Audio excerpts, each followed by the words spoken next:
شوف معايا الحليوه كيف كتجي غزاله وهشيشه كتذوب في الفم.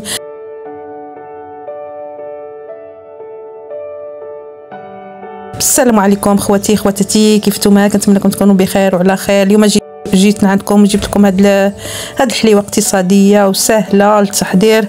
كما كتشاهدوا معنا عندنا 250 غرام ديال الزبده من النوعيه الممتازه، عندنا كاس ديال السكر كلاصي، كنبسبسوا السكر مع الزبده.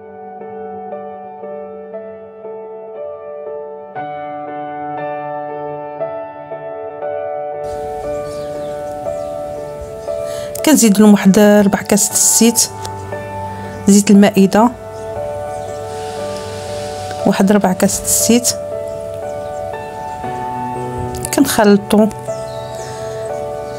المكونات كاملين مع بعضيتهم باش نحصلوا على واحد الكريمه.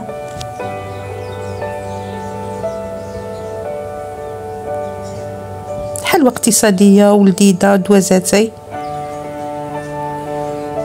كنبقاو بالتطريب حتى نحصلوا على ديك الكريمه.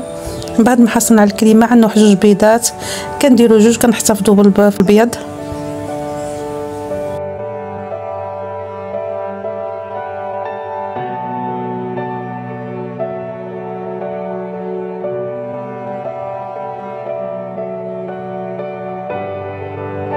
عندنا كاس ديال الكاوكاو محمص ومطحون.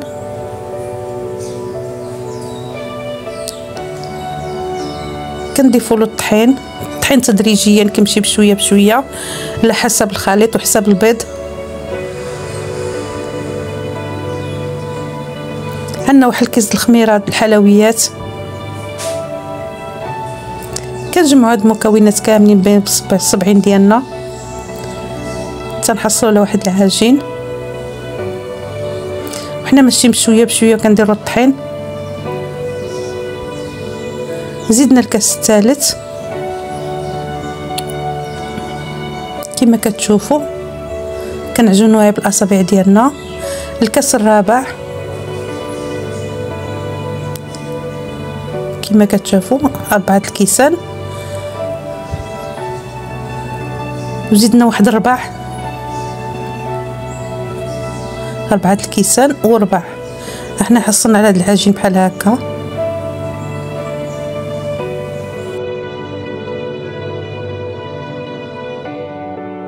نطلقوا الحلوه ديالنا كما كتشاهدوا.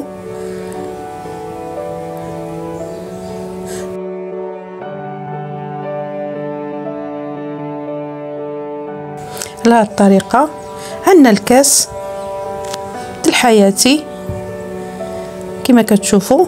كندوزوه في الطحين باش ما تلصقناش العجينه في الكاس. كنمشيو معاه بحال هكذا كما كتشوفوا. هذه هي الحلوى د الهلال، كتجي لذيذه وغزاله. كنستمروا على الطريقه هذه. ما تنساوناش باللايك والاشتراك والتعليق.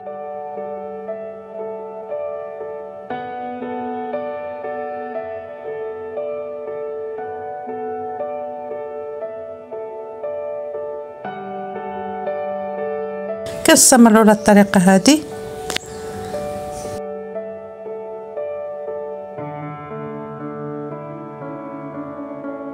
كندوزو عليها البيض هكا بالفاني، كنرشوا عليها شويه ديال الجنجلان.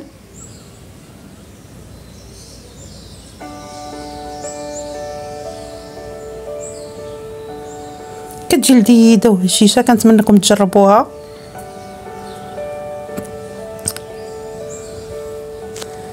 وما تنساوش الاشتراك وتعليق والبارطاج. جزاكم الله الف خير وتحياتي.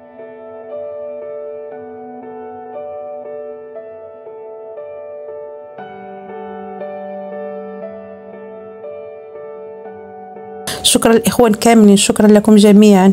شوف كيف كتجي هشيشه ولذيذه وغزاله. شوف كيف كتجي غزاله. كنتمنى لكم تجربوها.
شوف معايا هاد الحليوه كيف كتجي غزاله وهشيشه كتذوب في الفم.